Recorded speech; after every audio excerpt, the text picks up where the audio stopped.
하나님께서 우리에게 주시고자 하는 놀라운 은혜와 평강이 여러분과 또 영상으로 함께 예배에 참여하고 있는 우리 모든 성도들에게 풍성하게 흘러넘치기를 주님의 이름으로 간절히 축원합니다. 블랙 라이브스 매터라는 영어 단어를 들어본 적이 있습니까? 흑인의 생명은 소중하다는 뜻입니다. 지난 5월 25일 백인 경찰관의 과잉 진압에 사망한 흑인 조지 플로이드 사건에 반대하는 운동 문구입니다. 미국의 인종차별에 반대하는 그런 운동이죠. 오랫동안 미국의 흑백 갈등으로 참으로 많이 어려움을 겪었습니다. 그러나 흑백의 인종차별뿐만 아니라 우리 동양인, 히스패닉, 또 아메리카 원주민의 생명도 소중한 것이죠. 지난달 6월 16일 실시된 우리 교단의 목사 고시 시험 가운데 면접에 문제가 있었습니다.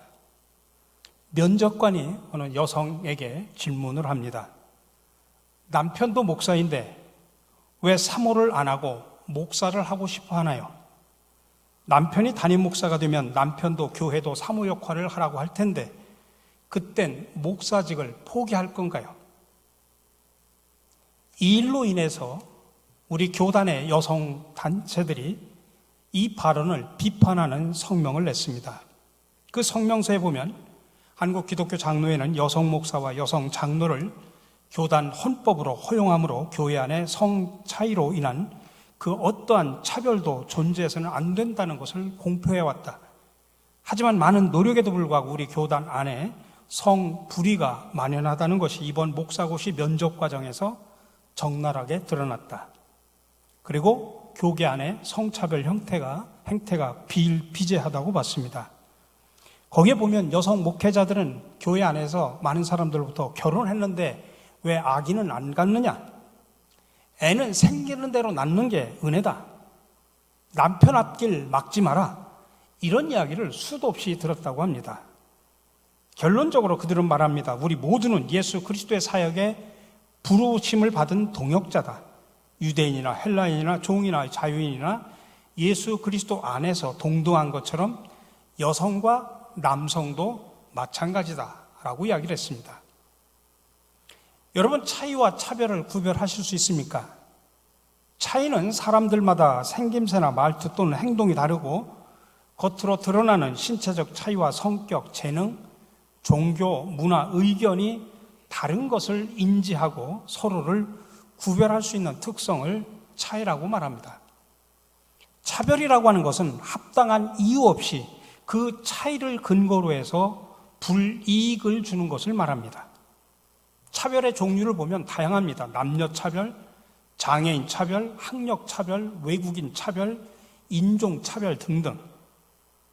일에 대한 능력과 상관없이 여성은 남성보다 고용이나 승진, 해고 부분에서 불리한 대우를 받게 되는데 이것도 남녀 차별의 일종입니다. 일의 성격과는 관련이 없는 국적과 피부색의 기준으로 임금을 더 적게 지급받는 것 또한 차별입니다. 요즘에 우리나라에 어디를 가도 외국인 노동자들을 우리가 쉽게 볼 수 있는데 그 사람들을 차별 대우하는 곳이 참으로 많이 있죠. 그래서 국가인권위원회가 지난 30일 국회의장에게 평등 및 차별 금지에 대한 법률 제정을 권고했습니다. 지난 2006년 정부 상대 권고안을 낸 이후에 14년 만에 나온 공식 의견입니다. 인권위가 만든 이 평등법 시안은 총 5개장 39개로 되어 있고 핵심은 성별, 장애, 병력, 출신 국가, 나이, 성적 지향 등으로 차별할 수 없다는 내용이 골자입니다. 차별에는 직접 차별뿐만 아니라 간접 차별, 괴롭힘이나 성희롱이라든지 이런 차별 표시, 조장, 광고 등이 포함됩니다. 인권위가 발표한 2020년 차별에 대한 국민 인식조사, 설문조사에 보면 우리 국민 10명 중 8명이 우리 사회의 차별이 심각하다라고 응답을 했습니다. 그리고 인권위에서 낸 평등법 법률 제정에 찬성하는 응답은 88.5%, 거의 90%가 국민들이 찬성한다는 이야기입니다. 또 정의당에서도 지난 29일 당론으로 포괄적 차별금지법을 발의를 했습니다. 거기에는 성별, 장애 유무, 나이, 출신국가, 성적 지향, 학력 등의 이유로 차별받아서는 안 된다는 내용이 담겨 있습니다. 그러자 많은 한국의 교회와 목회자들이 적극적으로 이 차별금지법에 대해서 반대를 하고 있고 또 유튜브를 통해서 반대 지지 홍보를 하고 있습니다. 이유는 그 차별금지법 속에 담겨진 동성애 문제 때문입니다.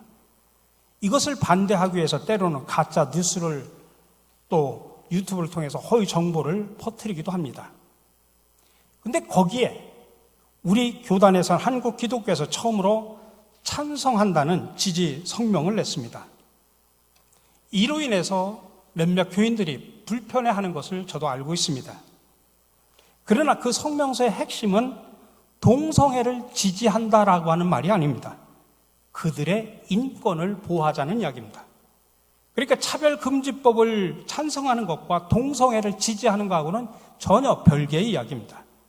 다만 그들도 소수자로서 차별을 받아서는 안 된다고 하는 기독교적인 가치관을 담아야 된다는 이야기입니다. 물론 그것이 총회의 우리 교단의 공식 문서는 아닙니다. 어느 한 위원회에서 낸 이야기지 우리 총회에서 결의해가지고 공식적으로 낸 문서도 아닙니다. 우리 교단의 대부분의 목회자들은 절대로 동성애를 지지하지 않습니다. 저도 마찬가지로 절대로 동성애를 지지하지 않습니다. 다만 우리나라에서도 이제 서서히 동성애 문제가 이슈화되면서 이 문제를 나몰라라 이렇게 놔두는 게 아니라 우리는 목회적으로 신학적으로 또 선교적으로 우리가 어떻게 바라봐야 되는가 고민할 시점이 왔다는 이야기입니다. 그리고 동성애 문제를 지지하든 반대하든 그것과는 별개로 차별 금지는 기독교적인 가치관을 담고 있기 때문에 동성애 문제와 별개로 다른 각도에서 바라봐야 된다는 것입니다. 동성애를 지지하는 것이 아니라 소수의 인권을 어떻게 바라봐야 되느냐라고 하는 것이 문제의 핵심입니다. 그래서 저는 이런 기회에 우리가 진정한 그리스도인으로서 성경을 바탕으로 해서 어떠한 자세를 가져야 되는지 오늘 본문을 중심으로 말씀을 드리려고 합니다. 특별히 저는 성경적인 관점과 선교적인 관점, 이 두 가지 관점에서 말씀을 드리려고 합니다. 모든 문제들에 대한 올바른 이해를 위해서 우리 성도들은 항상 성경이 기준이 되어야 합니다. 그리고 또 동시에 그것이 선교적인 관점에서 어떻게 영향을 미치는지 살펴볼 필요가 있습니다. 성경의 대답입니다. 첫 번째로 동성애는 성경적인 관점에서는 죄입니다. 당연히 죄입니다. 성경은 우리 신앙과 행위에 관한 최고의 기준입니다. 어느 것도 성경의 판단을 받아야 되고 성경보다 높은 권위는 없습니다. 오늘날 수많은 사람들이 동성애를 인정하거나 열린 방향으로 나가고 있지만은 성경에서는 동성애가 분명하게 죄라고 단정짓고 말합니다. 로마서 1장 26절 이하에 이런 까닭에 하나님께서는 사람들을 부끄러운 정욕에 내버려 두셨습니다. 여자들은 남자와의 바른 관계를 바르지 못한 관계로 바꾸고 또한 남자들도 이와 같이 여자와의 바른 관계를 버리고 서로 욕정에 불탔으며 남자가 남자와 더불어 부끄러운 짓을 하게 되었습니다. 그래서 그들은 그 잘못에 마땅한 대가를 스스로 받았습니다. 예레미야 18장입니다. 너는, 여기서 말하는 너는 남자입니다. 여자와 교합하듯 남자와 교합하면 안 된다. 그것은 망측한 짓이다. 레위기 20장입니다. 남자가 같은 남자와 동침하여 여자에게 하듯 그 남자에게 하면 그 두 사람은 망측한 짓을 한 것이므로 반드시 사형에 처해야 한다. 그들은 자기 죄값으로 죽는 것이다. 고린도전서 6장에서 말합니다. 불의한 사람들은 하나님 나라를 상속받지 못하리라는 것을 알지 못합니까? 착각하지 마십시오. 음행하는 사람들이나 우상을 숭배하는 사람들이나 여성 노릇을 하는 사람들이나 동성애를 하는 사람들이나 남의 것을 약탈하는 사람들은 하나님 나라를 상속받지 못할 것입니다. 마가복음 10장에서 말합니다. 하나님께서 창조 때부터 사람을 남자와 여자로 만드셨다. 그러므로 남자는 부모를 떠나서 자기 아내와 합하여 둘이 한 몸이 된다. 따라서 그들은 이제 둘이 아니라 한 몸이다. 그러므로 하나님께서 짝져 주신 것을 사람이 갈라놓아서는 안 된다. 하나님께서 만드신 창조 질서는 한 남자와 한 여자가 만나 결혼하는 것입니다. 그렇기 때문에 동성애를 사랑으로 인정하는 것은 성경에서는 불가능합니다. 두 번째, 차별도 성경적인 관점에서는 죄입니다. 우리가 동성애가 성경적인 관점에서 죄라고 말하는 것은 그렇기 때문에 동성애자들을 차별해도 괜찮다, 그 말은 아닙니다. 그들의 인권을 무시해도 괜찮다, 그런 말도 아닙니다. 성경은 사람들을 그 누구라도 차별하여 대하는 것을 죄라고 말합니다. 왜 그럴까요? 가장 큰 이유는 창조시에 하나님께서 모든 인간을 하나님의 형상으로 만든 존귀한 존재이기 때문입니다. 야고보서 2장 8절 9절입니다. 너희가 만일 성경에 기록한 대로 내 이웃을 사랑하기를 내 몸과 같이 하라 하신 최고의 법을 지키면 잘하는 것이오니와 만일 너희가 사람을 차별하여 대하면 죄를 짓는 것이니 율법이 너희를 범죄자로 정죄하리라. 만일 너희가 사람을 차별하여 대하면 죄를 짓는 것이고 율법이 너를 범죄자라고 이야기할 것이다라는 이야기입니다. 그러므로 누군가 죄를 짓는다고 그를 미워하거나 밖에도 괜찮다고 하는 것은 아닙니다. 아무리 큰 죄를 졌다고 할지라도 예수님께서 세리를 용납하고 사랑하셨던 것처럼 사마리아 사람이 강도 만난 유대인을 만났을 때 원수지간인 저 유대인에게 자비를 베풀었던 것처럼 하나님의 형상으로 지음받은 사람들을 사랑으로 대하는 게 옳다는 이야기입니다. 그러니 우리가 사랑할 이웃은 나에게 가까워지고 나와 생각이 똑같고 나와 무난하고 나에게 친절하게 대하는 사람만이 아니라 원수까지도 사랑해야 된다는 이야기입니다. 누가 도둑질을 했다면 그건 죄입니다. 그 범죄 행위에 맞게 적절하게 처벌하면 됩니다. 그러나 그가 전과가 있다는 이유만으로 그에게 물건을 팔지 않거나 출판물로 공개적으로 모욕해서는 안 됩니다. 도둑질이 옳아서가 아닙니다. 아무리 죄를 지었더라도 적절한 처벌을 벗어난 대응은 옳지 않기 때문입니다. 동성애도 마찬가지입니다.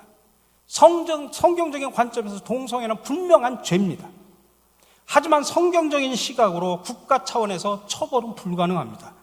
왜 그렇습니까? 대한민국이 기독교 국가가 아닙니다. 그런 이상 성경적인 규범이 대한민국의 법이 될 수가 없는 것입니다. 이슬람법이나 불교법이 대한민국의 법이 될 수 없는 것처럼 성경 속에 있는 모든 규정이 대한민국의 법이 될 수가 없습니다. 성경에서 우상숭배가 가장 큰 죄이지만 우상숭배를 대한민국 국법으로 처형할 수는 없습니다. 그러면 동성애자들을 어떻게 대할 것인가? 우리가 동성애자라고 해서 모욕하거나 왕따시킨다거나 능력 있는데 회사에서 여러 불이익을 주는 것은 정당하지 않습니다. 차별 금지는 그런 차별을 미리 방지하자는 것입니다. 아무리 신앙적인 관점에서 죄를 지은 사람이라고 할지라도 불합리한 차별을 당하게 내버려두면 안 되는 것입니다. 그 사람이 행한 게 죄가 아니기 때문이 아니라 최소한의 권리를 보장하자는 의미입니다. 그래서 차별 금지는 성경적인 가치관을 담고 있는 것입니다. 여러분, 인간은 악해서 다수가 되면 횡포를 부리기가 쉽고 소수는 그 다수의 횡포에 차별을 받아서 정말 고통스러운 경험을 할 수가 있습니다. 장애인이라는 이유로, 특정 지역 출신이라는 이유로, 여자라는 이유로, 어린아이라는 이유로, 동남아시아 출신이라는 이유로, 또 종교가 다르다는 이유로 차별당하기 쉽습니다. 그래서 차별 금지는 차별하지 못하게 해서 모두가 하나님의 자녀다운 삶을 누릴 수 있게 한다고 하는 의미에서 성경적인 가치관을 담고 있습니다. 또 하나, 우리는 신정국가가 아니기 때문에 불신자들의 행태에 상관하지 말아야 됩니다. 성경에서는 우상숭배를 죄로 규정하고 있습니다. 그래서 우상을 찍어내 버리고 산당을 제거하라고 말합니다. 그리고 하나님 그 말씀에 순종하는 사람들을 기뻐하시고 인정하십니다. 자, 그렇다면 오늘날 대한민국에서도 그 말씀에 따라서 우리가 절간에 들어가가지고 기도원처럼 용감하게 부처 상을 파괴하는 일이 옳은 일일까요? 아니죠. 왜냐하면 그거는 하나님만 섬기기로 시내산 언약을 통해서 계약 맺은 신정국가인 이스라엘 백성에게서나 통하는 일입니다. 우리가 사는 대한민국은 신정국가가 아닙니다. 성경 율법을 국가의 법으로 갖고 있지도 않습니다. 우리는 바벨론의 포로로 잡혀간 다니엘과 세 친구처럼 이 세상 법칙이 지배하는 나라에 살고 있습니다. 다니엘과 세 친구는 느부갓네살 왕이 세운 신상 앞에 절대로 절하지 않았습니다. 그렇다고 해서 그 신상을 찍어버리지는 않았습니다. 왜 그렇습니까? 바벨론은 신정국가가 아니었기 때문입니다. 이렇게 살아가는 오늘날 우리를 향한 가르침이 오늘 읽은 이 본문 말씀에서 우리는 바울의 서신 속에서 찾을 수 있습니다. 오늘 본문에서 바울은 교회 안에 우상 숭배하거나 음행하는 자들이 있다고 하면 출교시키라고 말합니다. 하지만 세상 사람들이 우상 숭배한다고 해서 그들과 절교하라 그렇게 가르치지는 않습니다. 거기서 뭐라고 이야기하냐면 무슨 세상 사람들이 무슨 짓을 하든지 그들의 삶에 신경 쓰지 말라고 권면하고 있습니다. 왜 그렇습니까? 교회 밖에 있는 사람들은 어차피 하나님의 심판을 받을 것이니까 무슨 짓을 하더라도 그냥 놔두라는 이야기입니다. 대신 교회가 할 일은 교회 안에 들어와 있는 사람들의 영적 상태를 살피는 것입니다. 세상 사람들이 하는 일에 참견하는 게 아니다라는 이야기입니다. 그런 의미에서 우리가 동성애자들을 찾아가서 당신은 죄입니다라고 그렇게 지적할 게 아닙니다. 그들은 하나님께서 심판하실 것이니 상관하지 말라는 이야기입니다. 예를 들어 여러분이 제과점의 주인이라고 칩시다. 근데 동성애자가 들어와서 케이크를 주문했을 때 여러분 팔 겁니까 말 겁니까? 그들에게 케이크를 파는 일이 신앙적으로 아무런 문제가 될 게 없습니다. 내 집을 매매를 하는데 불교인이 와서 내 집을 사겠대요. 여러분 안 팝니까? 팔아도 아무런 문제가 없습니다. 왜 그렇습니까? 여기는 천국이 아니라 세상이고 이 세상에 사는 동안 우리는 타 종교인이나 불신자나 악을 행하는 자들과 관계하면서 살아야 되기 때문입니다.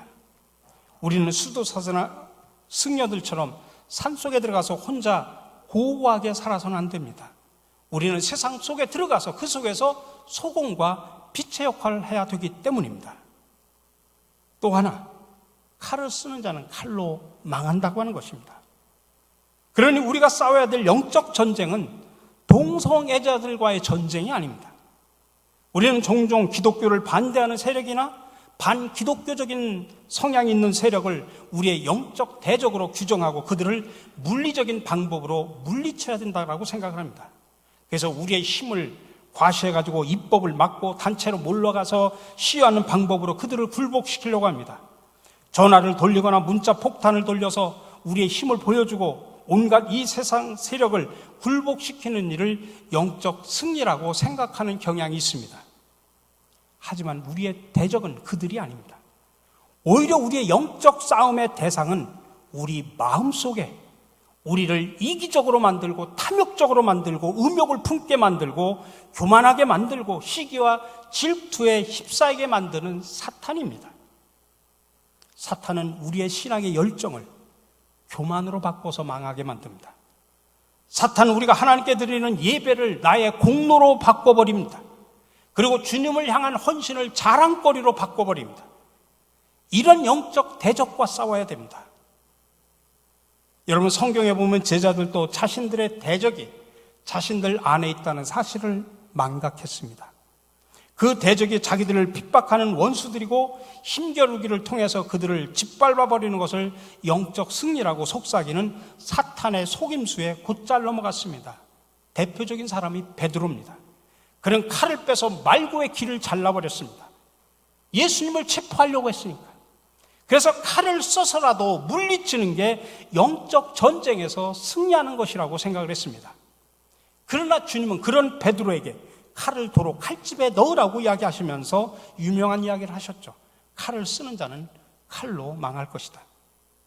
그리고 예수님은 자신을 체포하는 무리와 싸우려 하지 않았습니다. 오히려 그들의 불쌍한 영혼을 위해서 기도하셨습니다. 여러분, 역사적으로 보면 타락할 대로 타락한 중세 기독교는 십자군을 동원해가지고 그때 당시에 이슬람교들을 박멸하는 것이야말로 영적 전쟁에서 승리하는 것이라고 생각을 했습니다. 근데 그런 전쟁에 순수한 신앙의 열정을 가진 사람들이 너무나 많이 자원을 했습니다. 그러한 성도들의 순수한 신앙을 뒤에서 이용한 사람들은 종교 권력자들이었고 장사치들이었습니다. 자신들의 종교적이고 정치적이고 물질적인 이익을 위해서 신앙으로 십자군 전쟁을 포장을 했던 것입니다. 안타깝게도 수많은 순진한 사람들이 이용만 당했습니다. 그러나 역사는 십자가 운동이 철저하게 실패했다고 기록하고 있습니다. 여러분, 기독교는 칼로 세계를 정복할 수 없습니다. 칼을 쓸 때 오히려 기독교는 망할 수밖에 없습니다. 안타깝게도 지금도 동성애자들을 향해서 기독교가 힘을 사용하려고 합니다. 그러나 여러분, 이런 싸움에서는 반드시 질 수밖에 없습니다. 칼을 쓰는 자는 칼로 망할 것이라고 주님께서 말씀하셨기 때문입니다. 그리고 차별 금지는 신앙의 자유를 억압하지 않습니다. 요즘 기독교 안에 유튜브를 통해서 가짜 뉴스와 허위 정보들이 흘러 넘치고 있습니다. 그렇기 때문에 우리는 정확하게 알아야 될 필요가 있습니다. 첫 번째는 차별 금지는 동성애를 보호하자는 것이 아닙니다. 그럼에도 많은 교회에서는 또 많은 목회자들은 성소수자를 포함한 차별 금지를 적극 반대합니다. 특히 차별금지법을 동성애 보호법이다, 동성애 반대자 처벌법이다, 종교 탄압법이다, 신앙 양심의 자유를 침해하는 법이다, 이렇게 규정하면서 반대를 하고 있습니다. 이런 주장은 차별금지와 아무런 관련이 없는 과장된 주장입니다. 차별금지의 핵심은 그 사람의 조건이 어떠하든지 그 사람의 삶을 살아가는 데 필요한 사회 영역에서 차별하지 말라는 것입니다. 얼마나 기독교적인 가치관을 담고 있습니까? 또 하나가 그가 소수자라는 이유로 고용에서 차별하지 말라, 재화와 용역에서 차별하지 말라, 교육에서 차별하지 말라, 행정 서비스 영역에서 차별하지 말라는 것입니다. 이건 역시도 기독교적인 가치관을 담고 있습니다. 물론 동성애자들의 행동은 죄인 것이 분명하지만 그가 삶을 살아가는 데 필요한 사회 모든 영역에서 동성애자라는 이유로 처벌받지 않도록 최소한이나마 보호해야 된다는 의미입니다. 그 어느 누구도 그가 죄인이든 아니든 간에 차별은 받지 말아야 된다는 이야기입니다. 또 하나 차별금지법은 동성애 설교를 처벌하지 않습니다. 이거를 정확하게 꼬집어서 방송에서 나온 게 지난 금요일 YTN 뉴스에서 나왔습니다. 거기에서 몇몇 정치인들과 종교인들이 차별금지 법안이 동성애에 반대하는 사람을 처벌하는 법안이라고 주장을 했는데, 실제 법안에는 동성애를 반대하는 사람이나 관련 발언을 한 사람을 벌하는 조항 자체가 없어서 그들이 내용도 잘 모른 채 무작정 반대에 나선 것이다라고 비판을 했습니다. 그렇습니다. 우리나라 헌법은 국교를 반대합니다. 그리고 다양한 종교가 활동할 수 있도록 종교의 자유를 보장하고 있습니다. 그러니 우리가 누리는 종교의 자유는 나의 종교와 신앙 양심이 침해받지 않을 자유이자 보호받을 권리를 갖고 있다는 사실을 아셔야 됩니다. 그리고 기억해야 될 것은 예수님은 동성애자들에게도 그리스도이시다라는 이야기입니다. 여러분, 교회 근본은 예수 그리스도입니다. 예수가 구주이심을 믿는 고백 위에 교회가 세워졌습니다. 요즘 교회를 분열과 혼란으로 몰아가는 이 동성애자 문제는 사실 교회 삶의 영역 속에서는 아주 지엽적인 문제입니다. 그러므로 그 작은 문제로 교회가 갈등하고 다투는 것은 멈춰야 됩니다. 지금 국민의 88% 거의 90%가 지금 차별 금지를 찬성하고 있는데, 기독교가 그 속에 동성애 문제로 차별 금지법을 반대한다면 많은 국민들로부터 기독교는 독선적이고 이기적인 혐오 집단으로 매도당할 수 있다는 사실을 아셔야 됩니다. 물론 그걸 찬성한다고 해서 동성애를 지지하는 것은 결코 아닙니다. 단지 동성애 문제 하나를 크게 이슈화시켜가지고 정작 기독교적인 가치를 담고 있는 나머지 차별 금지를 놓치는 우를 범해서는 안 된다는 이야기입니다. 우리 말 가운데 그게 있죠. 벼룩 잡으려다 초가 잠깐 태운다. 그렇기 때문에 우리는 장기적으로 복음 전도와 선교를 위해서 어떻게 해야 되는지를 지혜를 모을 필요가 있습니다.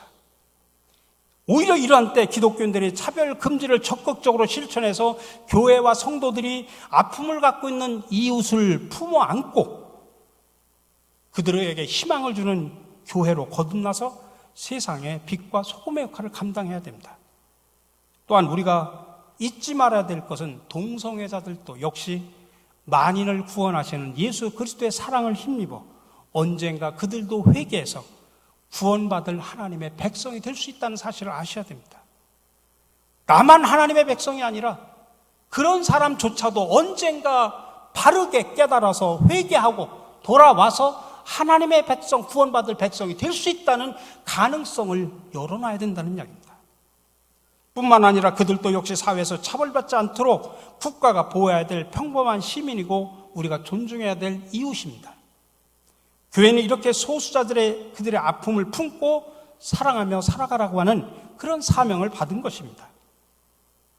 또 하나 우리가 깊이 생각해야 될 것은 우리는 스스로 옳다고 생각하는 순간 악마가 될 수 있다는 사실을 기억하셔야 됩니다. 그게 사탄이 우리를 넘어뜨리는 방식입니다. 예를 들면 교회가 분쟁이 있을 때 내가 옳다고 생각하면 상대방을 무찌르기 위해서 무슨 일을 해도 옳다고 생각을 합니다.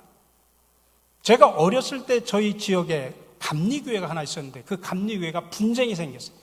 그래서 한 팀은 1층에서 예배드리고 한 팀은 2층에서 예배를 드리고 막 서로를 비난하고 방해하고 막 서로 무력 싸움을 합니다. 그래서 다른 편 예배를 방해해도 괜찮고 반대편 사람들이 교회당에 들어오지 못하게 폭력을 써도 정당하다고 생각합니다. 이건 잘못된 일입니다.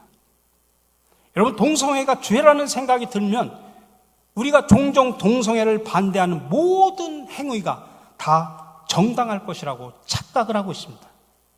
법을 어기거나 그들에게 우애를 가하거나 신고를 마친 그들의 집회를 물리력으로 우리가 방해를 해도 괜찮다고 여기기도 합니다. 또 내가 강의를 할 때 동성애를 반대한다고 해서 성희롱적 발언을 해도 무방하다고 생각을 합니다. 이 모든 것들은 잘못된 것들입니다. 어떤 사람들은 길에 가서 동성애들 당신들은 죄라고 그렇게 말하고 싶겠지만은 그런 행위는 결코 복음 전도와 선교에 도움이 되질 않습니다. 오히려 역효과만 낸다는 이야기입니다. 여러분, 복음을 전할 때 예수님의 방법을 기억하셔야 됩니다. 사마리아 사람 가운데 수가성 여인에게 했던 것처럼 먼저 접촉점을 찾아서 대화하면서 그들의 마음의 문을 여는 게 중요합니다. 그래야 그들의 마음이 열려집니다. 마음이 닫힌 사람에게 당신은 죄인이라고 우리가 외치는 일은 팀 켈러의 말처럼 다이너마이트를 바위 옆에다가 터뜨려가지고 바위를 그슬리게 할 뿐 바위를 쪼개지는 못한다는 이야기입니다. 마지막으로 차별 금지는 미래의 우리를 위한 것입니다. 지금 우리가 다수일지는 모르지만 언젠가는 우리도 소수가 될 수 있습니다. 여러분, 통계가 말해줍니다. 지금 청소년 중에 기독교 신자 비율이 3% 미만이랍니다. 그러면 여러분, 청소년이 3% 미만이면 앞으로 10년, 20년 한국 기독교는 소수가 될 수 있다는 이야기입니다. 그때 우리나라 사람들이 너 기독교이냐? 그러면서 우리를 혐오하고 우리를 왕따시키고 거래에서 불이익을 주고 직장에서 차별 대화할 수 있습니다.